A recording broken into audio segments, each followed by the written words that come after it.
Okay, so I'm a little tired of seeing people on here go, I just finished Fate Zero and Unlimited Blade Works. What should I watch next? Apocrypha? Or when is a good time to start Prisma Ilia? This is also exasperated by fans who do a terrible job at explaining just exactly how the series works as a whole. Because if there's one thing all fandoms have in common, it's explaining why they like the things they like. So, I'm going to simultaneously answer this question for everyone and everyone in this video, and give a brief history as to why you watch it like this, so that hopefully we see less confused people asking if they should catch up on Fate Extra before watching Heaven's Feel. And if nothing else, I'll have a handy link to send people whenever they inevitably pop up. Obviously, I'm going to be avoiding spoilers and be speaking in very broad terms, so you don't have to worry about that. Last thing before we get started.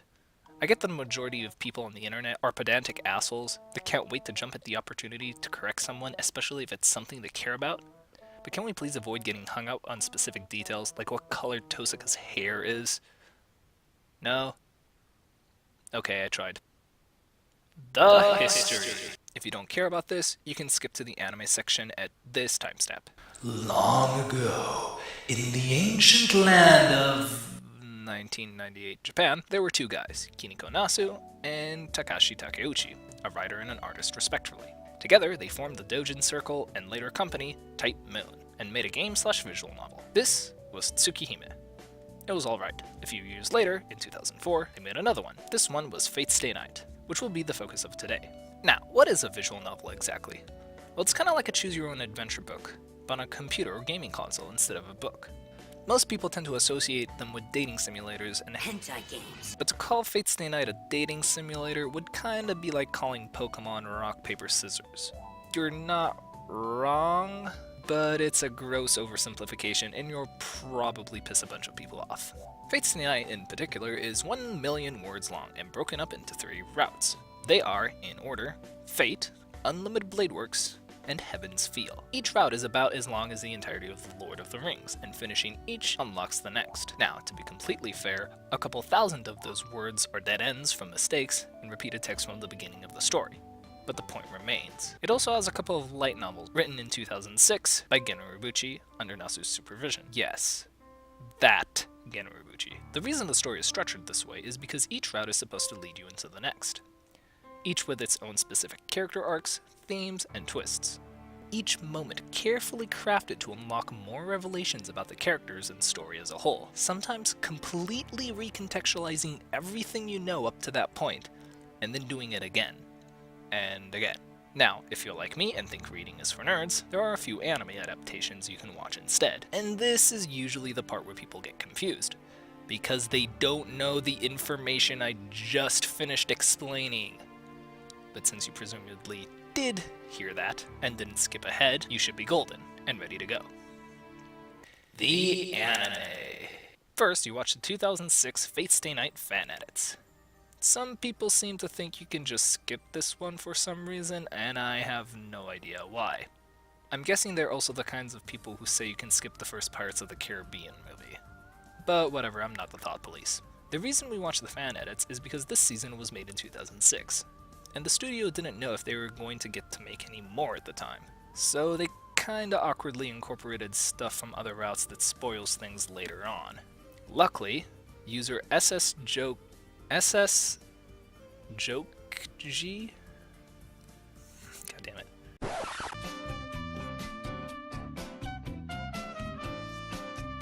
Luckily, user SSJokeji made this playlist that you can easily use to swap out episodes that contain spoilers in them.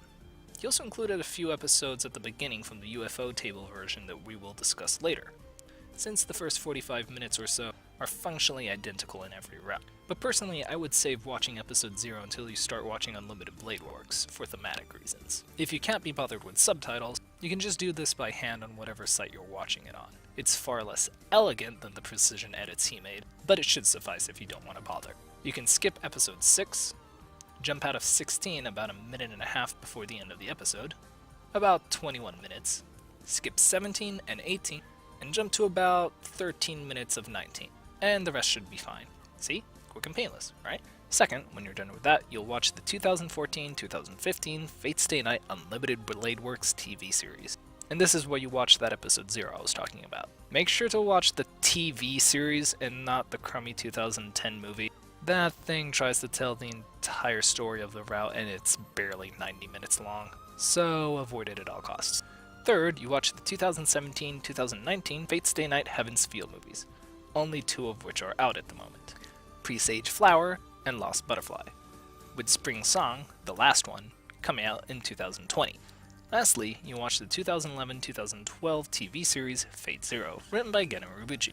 The reason you watch this last and not first is because that's how the story was originally written, as a prequel, one that presumes you already know everything that's going to happen, and already know the big twist at the end that Darth Vader isn't black and Bruce Willis is Kaiser Soze. You thought I was actually dropping a spoiler, didn't you? Yes, the spoilers are given out that nonchalantly, because you already knew it, right? After all, this is 2006. The visual novel came out 2 years ago. So yes, you watch it last. You can also watch it between movies 2 and 3, as a sort of flashback sequence, seeing as basically everything from Fate Zero is revealed by the end of movie 2. Watching it like this also makes the most sense on a thematic level, since Heaven's Feel's themes work perfectly going into Zero. But hey, I literally cannot stop you from enjoying the story in a suboptimal way. Although it doesn't have an adaptation to speak of, as of writing this, to future-proof this guy, I'll include it anyway.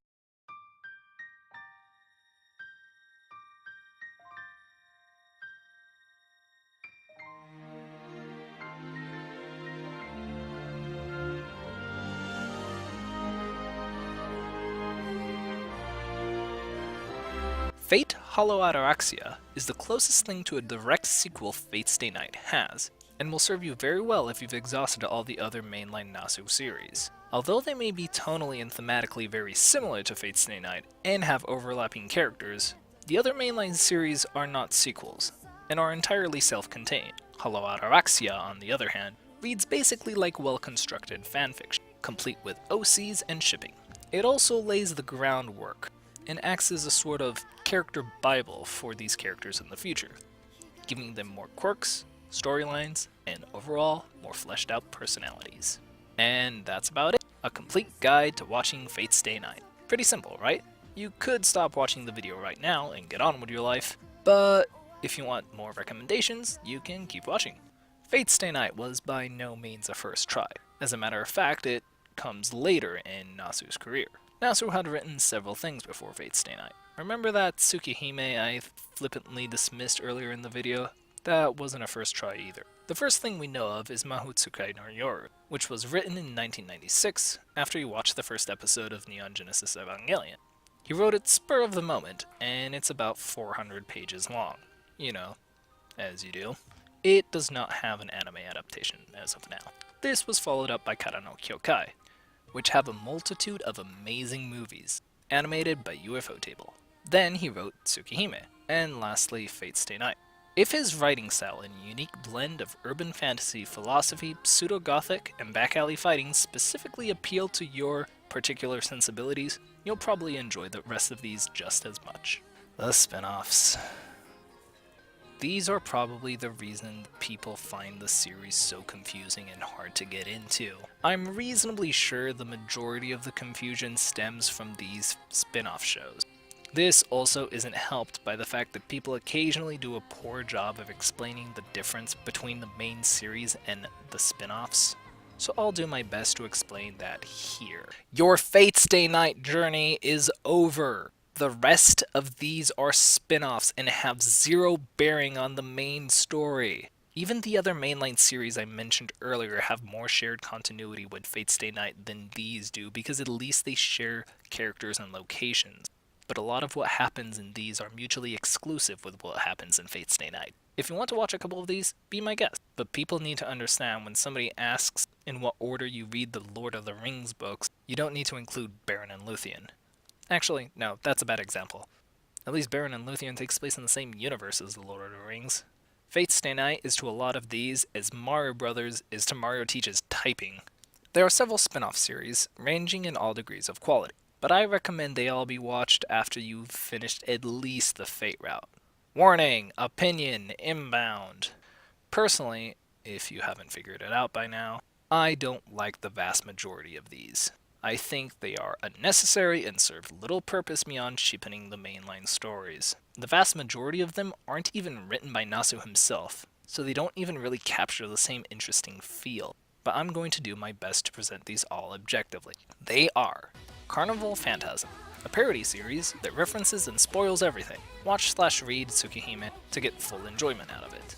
Amiya-san Chi no Kyo no Gohan, a cute slice of life anime where the main characters cook. It drops spoilers about as casually as Zero does, so you might want to stay away from it until you've seen at least up to the second Heaven's Feel movie. Lord L. Malloy's II's Case Files, a spin-off sequel to Zero that follows one of the characters 10 years later. Watch Zero before watching this. This one is probably the least intrusive of the bunch and sticks the closest to the Fate Night formula. Fate Clade Liner, Prisma Ilia. Basically a magical girl series that takes place in one of the characters' alternate timeline middle schools. Warning, it has a lot of lolly fan service. And if that's not your thing, stay away. Fate Apocrypha. Basically a bunch of weirdly not technically canon characters fighting each other in an alternate timeline. It's based off of a light novel by a different writer and has very little to do with the main series. Fate Extra is set in an alternate timeline where the world runs out of mana by 2030, so a supercomputer on the moon simulates the Holy Grail with 128 participants. It too has very little to do with the main series. Fate Grand Order, also known as Fate Go, is a popular mobile game that launched in 2015 and July of 2017 in the West. It is at the bottom of the pyramid of canon, even lower than Apocrypha, and is probably the reason you've heard of this series if you're new to anime. It spoils everything. It has hundreds of servants to choose from, several dozens of which are the same iteration of one character, and it is completely unapologetic about what their identities are. This is usually not a problem since most characters are added for marketing purposes and have no bearing on the actual story of the series, until it is a problem, and it spoils some of the biggest twists in the entire show. So yeah, wait until after Unlimited Blade Works and possibly even Zero. And that should just about do it. Everything you need to know about the Fate series when getting into it. Hopefully this makes it a little less daunting, and hopefully I've created some little guide that people can link to their friends when getting them into the series. Have a nice day.